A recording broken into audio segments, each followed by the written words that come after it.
दङ जोंहा दङ जोंनि गेजेराव आन्चलिक माजबादनि मोनसे टिम फैदों जों फोरोंगिरिफोर बिथांमोननि गेजेरावहाय दानिया जोङो ओरैबायदि फालांगिलाय दङ बिथांमोन नायनो हागोन भिडिअखौ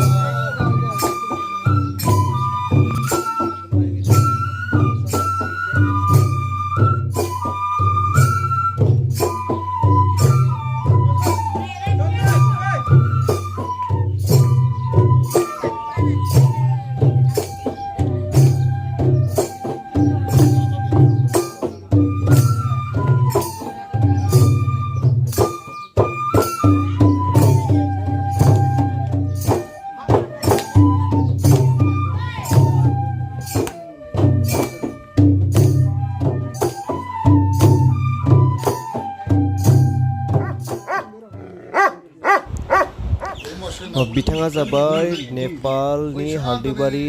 जायगानि सासे बर' सुबुं बिथाङा बे हाल्दिबारि एरियानि माने गामबुराबो आरो बिथाङा सासे रजा माने बिथाङा दौरि हमना ला आरोना बिथाङा गासै बाथौनि जि खामानि दौरिया मावो बेखौ बिथाङा मावो आरो बिथाङा बेजों लोगोसे लोमजानाय साजानाय बिदिखौबो बिथाङा फाहामनो हायो आरोना बिथाङा नेपालनि दायो जोङो बिथांनि न'खराव दंफैयो आरो बिथांजों बायदिसिना खोथा रायलायबाय बिथांनि न'आ नै बिथांजों लोगोसे जोङो गासै आसामनिफ्राय फैनाय आसाम माजबादनिफ्राय फैनाय गासैबो बेयाव जमा दं आरोना बिथांजों माखासे खोथा रायलायगासिनो नोंथांमोना नायलांबाय थादो भिडिअखौ बेयो जाबाय बाथौ बिथांमोननि नोंथांमोना नायदो नै बाथौआ माबायदि बाथौजों लोगोसे बिथांमोना मा मा फुजिफायो नोंथांमोना नायनो हागोन बिथिंजाय दङ जोङो खालि मानोना खालिनि अननायावनो बिथाङा रजा जानो मोन्दों जाहैदों आरोना बिनिखायनो बिथाङा खालिखौ फुजिफायो आरो बिथिंजाय नै बियो न'मा न'आव मा मा दं नोंथांमोना नायलांबाय थादो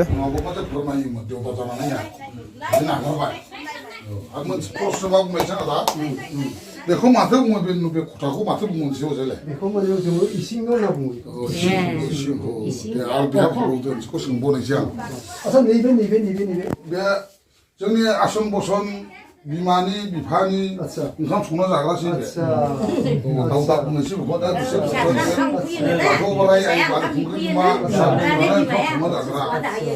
आच्छा ओरै मोनसे आदा बेखौ माथो बुंनोसै बे खथाखौ बेखौ जोङो थारमाने बाख्रि थार बे खथाखौ माथो बुंनोसै बेखौ माहिन्दु दिंग्रा माबा होनोसै बेखौ जोङो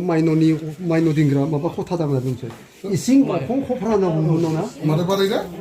बे जाबाय इसिं न' बे जाबाय अखं हो थिगा बुंबाय दा जों बे अखंसै बे इसिं खनासै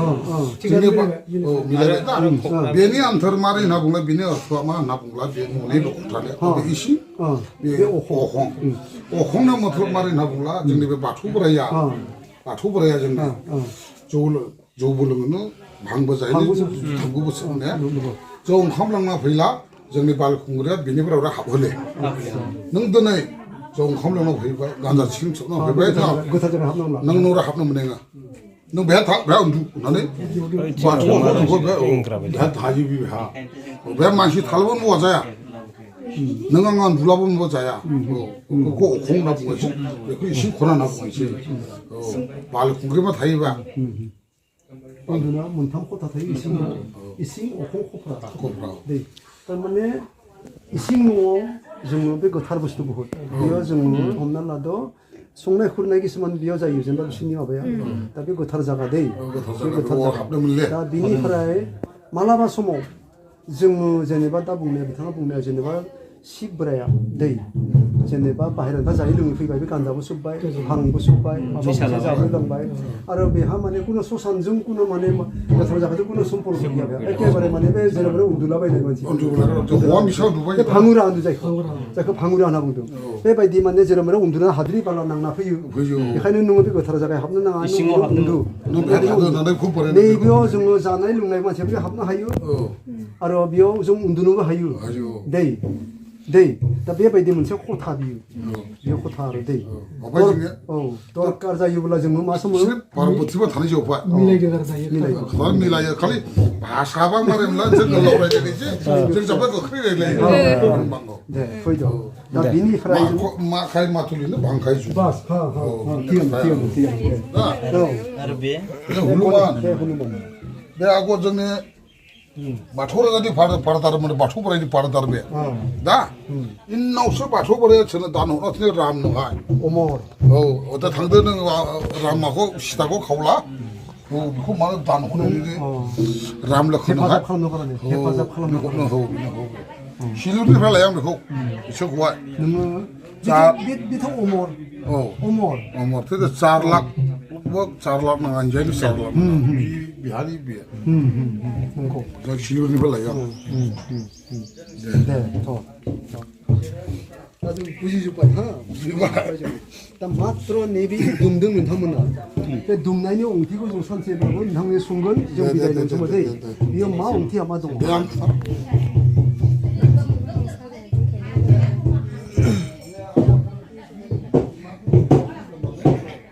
आनन्द नाङो नोंथाङा थैना थांनो हागौ दिनै दं गाबोन गैया मानसिनि बिला थानायसै दा बिबो थानायसै नोंथांखौ माने मुं लाबाय थागोन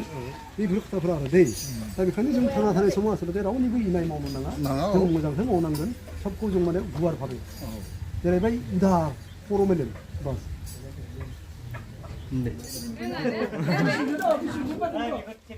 सावथुन बायदि गान्दैखौ रादा हय नोंनिराय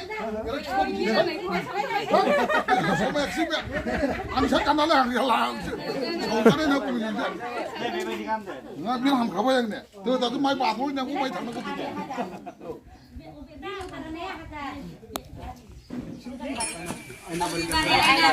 आयनाबारि गामिनि मानगोनां बिसुलाल मेचे मोसाहारि दङ मोसाहारिखा मेचे जाबाय मेचे बिथांनि न'आव जों दायो ज' दङ उदालगुरि जिल्लानि सिङाव थानाय जों मासबाद बियाबनि जानानै फैदों दा बेखायनो बिथांनि न'आव जों दिनै सफैबाय दा जों फैनायनि जिथुनाखि जा गुबै जाहोनानो जाबाय जों फैबाय थानाय जिथुनाखि रंजालि बैसागुनि हानजा जानानै जों बेयाव माबानो फैदों बैसागु जानो फैदों दा बे हिसाबै जोङो दिनै बिथांनि न'खराव फैनानै जों जोबोद गोजोननाय मोनबाय जों प्राय 1.5 घन्टा 2 घन्टासो जों बिथांनि न'आव जों सावरायबाय जिथुनाखि जोंनि बर'फोरनि जे थासारिफोरनि सायाव जों सावरायबाय बाथौ धोरोमनि जिथुनाखि जों गोथौ बाथ्राखौ बिथांनिफ्राय जों गुलि गुलि जों बिथांखौ जों सुनबाय सुननायनि उनाव दिनै बिथांमोननि न'खराव फैनानै जों दिनै जेरैबायदि जों गासैबो जोंनि जिथुनाखि जा फैग्राफोर जोंखौ जोबोद गोजोनबाय आरो बिथांनिफ्राय जों माने गोबां माने बे ओनसोलनि जिथु जौगाथायनि बाथ्राखौ जों गोबां मिथिबाय आरो लोगोसे बिथांमोननि जिथु परियालफोरा गोबां बिथांमोना जोंखौ हेफाजाब खालामबाय बे दिनै जों बिथां जिथुनाखि जोंनि गेजेराव बिदिनो जों उदालगुरि मासबादनिफ्राय फैनानै जों जेसांसिनि बिथांनि जिथु अननायखौ मोननायाव जों दिनै जोबोद गोजोननानै बिथांनो जोङो जोंनि जिथु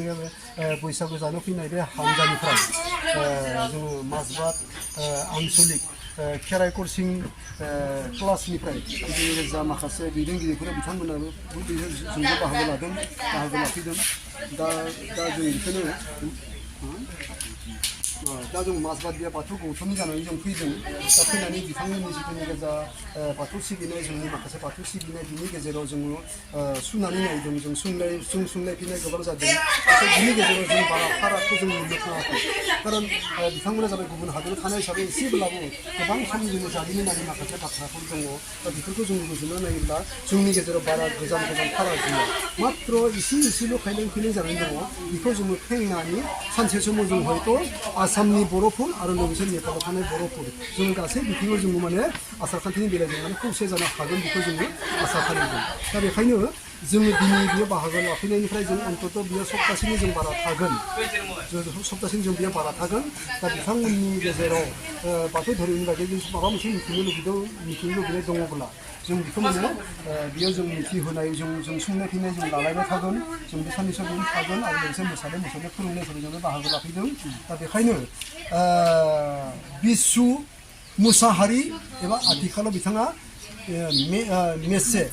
मेसे बिथांखौ बे न'खरनि जिथुनाखि बिगोमा हिसाबै दिनै बिथाङा ओनसोलनिबो सासे दैदेनगिरि बिथाङा ओनसोल जिथुनाखि बे ओनसोलाव जिथुनाखि जा बर'फोरा बाथौआरिफोरा गासै 100 प्राय 30 न'खरनि खाथि खाथियाव दङ बे न'खरनि गेजेराव बिथांमोना सासे दैदेनगिरि मा बिबान दंमोन नोंथाङा बिदिनो गामबुराबो दङ गावबुरा माखालबो दङ माखाल माने बे ओनसोलनि सासे माने दैदेनगिरि आरो मोनसे माबा दंमोन ना रजानि मतलब ओरैबायदि थारमाने रजा होननाय बुस्थुआ जेरैबायदि जोंनि दौरिखौ बिथांमोना बुंदों बे ओनसोलाव हाबा जायोब्ला माबा मोनसे जुदि बाद खान्थियाव गोलैयोब्ला माबा मोनसे सोरनिबा न'खराव दुखु दाहा जायोब्ला बा सोरनिबा न'खराव लोमजाथारा जायोब्ला बिथाङा मा हर मा सान मा जानाय मा लोंनाय गासै बिथाङा माने ज्राब जुर गारनानै बिथाङा माने थांनानै माने इसोरनि खाथियाव माने आर'ज गाबनानै हयथ' माबा मोनसे बिथांमोना खालामो दा गतिके बेबायदि मोनसे बिबानाव थानाय मानसिनि न'खराव जों दिनै सफैनो हादों बिथाङा जिखिनि बाथ्रा जों फोरमायदों नंगौ बिथाङा दिनै खुब माने हारसिंब्लाबोदि गावनि जिथुनिखि जा जिउ खांनाय बेलायाव जेरैबायदि माने समाजनि थाखाय बिबान लानानै दङ जों थारैनो नंगौ जों बेसेबांखिनि जों बिबानखौ लानो हायोब्ला जोंबो साफा बिथांमोननि जों मानसि जानो हागौमोन दा गतिके जों दुखु नांदों दिनै बिथांनि माखासे अबस्थाखौ नुनानै बिथाङा हारसिंब्लाबो दिनै जेरैबायदि माने बे ओनसोलनि मोजांखौ जेरैबायदि हास्थायनानै बिथाङा जेरैबायदि माने खामानिखौ मावगासिनो दङ बिनि थाखाय जोङो गिबियावनो माजबाद आनसलिक आरो लोगोसे माजबाद आनसलिक जिथुनाखि खेराइ कचिं क्लासनिफ्राय दिनै बिथां बिसु मुसाहारि मेसे बिथांनो जोंनि माजबाद बियाबनिफ्राय गांसे आर'नाइजों बिथांखौ माने बरायनो थाखाय खावलायनाय जाबाय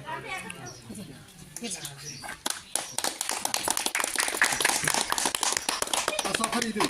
बे जिथुनाखि जों सप्तासे बेयाव थागोन बिथांनिफ्राय जों गासैबो मददखौ जों मोनगोन बे ओनसोलाव जों थानाय जानाय आरो लोगोसे जोङो माने मा होनो मोसानाय मुसुरनाय बे गोलैसोना थांनाय बे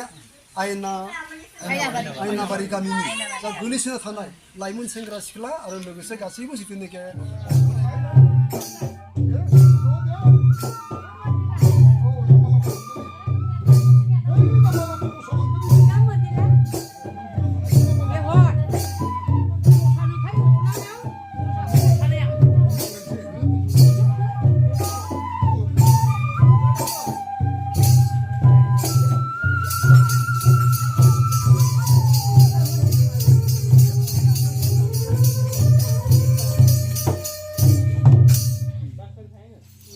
दानिसो मन्दिराव